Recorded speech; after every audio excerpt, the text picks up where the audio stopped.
सिद्धू मूसेवाला, एक नाम जो आज भी करोड़ों दिलों में गूंजता है। एक सुपरस्टार जिसकी कहानी एक बेहद दुखद मोड़ पर आकर खत्म हो गई। तो आज हम उस हत्या की तह तक जाएंगे जिसने पूरे देश को हिलाकर रख दिया था। यह सिर्फ एक हेडलाइन नहीं, बल्कि एक बहुत ही उलझी हुई पहेली है। तारीख थी 29 मई 2022।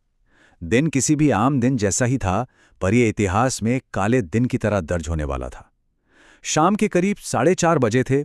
सिद्धू मूसेवाला अपनी पसंदीदा थार एसयूवी में घर से निकले, इस बात से बिल्कुल अनजान कि ये उनकी जिंदगी का आखिरी सफर होगा। जरा उस पल के बारे में सोचिए। चारों तरफ गोलियों की बौछार हो रही हैं और उसी बीच एक शख्स उन्हें गाड़ी से बाहर निकालने की हिम्मत करता है और महसूस करता है कि उनकी सांसें अभी भी चल रही हैं। एक छोटी सी उम्मीद की किरण थी जो कुछ ही देर में टूटने वाली थी। ये कोई हादसा नहीं था, ये एक सोची समझी क्रूर हत्या थी। लेकिन जो सबसे बड़ा सवाल सबके जहन में था, वो ये था कि आखिर क्यों? इस साजिश के पीछे आखिर कौन था? चलिए इस रहस्य से पर्दा उठाते हैं। उस मनहूस दिन आखिर हुआ क्या था? इसे ठीक से समझने के लिए हमें वक्त में थोड़ा पीछे जाना होगा और उस पूरे घटनाक्रम को देखना होगा। घड़ी में 5:15 बज रहे थे। अचानक एक कोरोला कार तेजी से ओवरटेक करके मूसेवाला की थार के आगे आ जाती है। रास्ता ब्लॉक।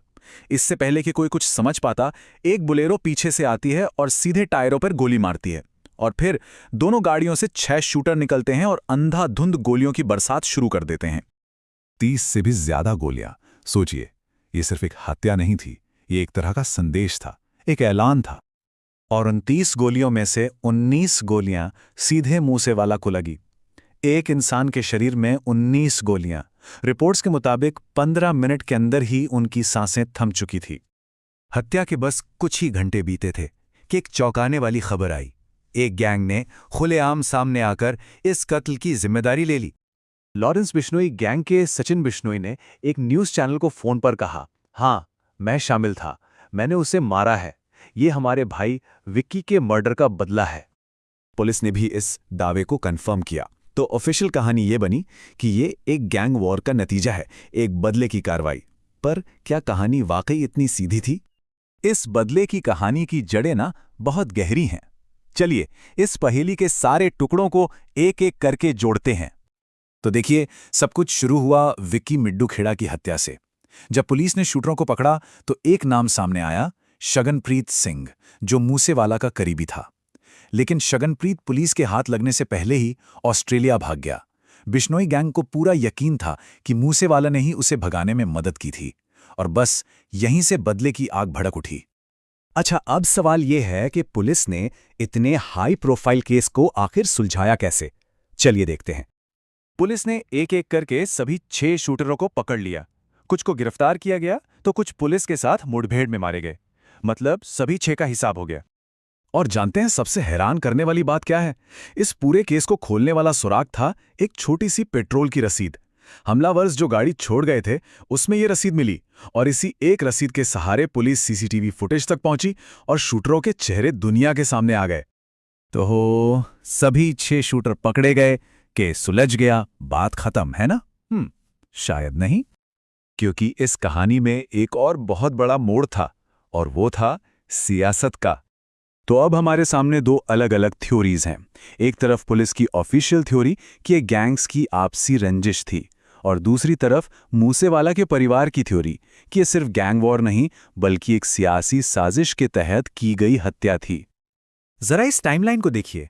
मूसेवाला कांग्रेस में शामिल होते हैं, फिर वो एएपी से चुनाव हार जाते हैं, फिर नई एएपी सरकार 424 लोगों की सिक्योरिटी में कटौती करती है, और मूसेवाले की सिक्योरिटी भी 8 गार्ड से घटाकर सिर्फ 2 कर दी जाती है। और हमले वाले दिन वो 2 गार्ड भी उनके साथ नहीं थे। क्या ये सब सिर्फ एक इत्तेफाक था? इस केस को पूरी तरह समझने के लिए हमें थोड़ा और पीछे जाना होगा। मूसेवाला सिर्फ एक सिंगर नहीं थे, वो एक प्रतीक बन चुके थे। और इस प्रतीक को समझने के लिए पंजाब के गन कल्चर को समझना बहुत जरूरी है। इन आंकड़ों पर नजर डालिए।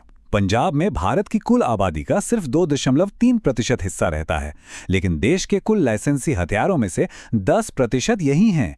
ये गन कल्चर मूसेवाला के गानों में भी साफ झलकता था, और शायद कहीं ना कहीं उनकी मौत की वजह भी बना। और इसीलिए मूसेवाला एक बहुत ही विवादित हस्ती थे। उनके चाहने वालों के लिए वो एक आइकॉन थे जो लोगों को उनकी जड़ों से जोड़ते थे। लेकिन उनके आलोचकों का कहना था कि उनके गाने हथियारों को ग्लोरीफाई करते हैं और एक खतरनाक कल्चर को बढ़ावा देते हैं। लेकिन इन सब थ्योरीज, सियासत और विवादों से परे हमें ये नहीं भूलना चाहिए कि एक माँ बाप ने अपना जवान बेटा खोया, एक मंगेतर ने अपना प्यार खोया और दुनिया ने एक बहुत ही टैलेंटेड कलाकार खो दिया। इस पूरी कहानी के केंद्र में जो सबसे बड़ी चीज़ है वो है एक इंसान का जाना। मूसेवाला की कहानी हमें एक बहुत ही भारी सवाल के साथ छोड़ जाती है कि जब शोहरत, सियासत और जुर्म का ये खतरनाक खेल खेला जाता है तो इसकी असली कीमत आखिर कौन चुकाता है।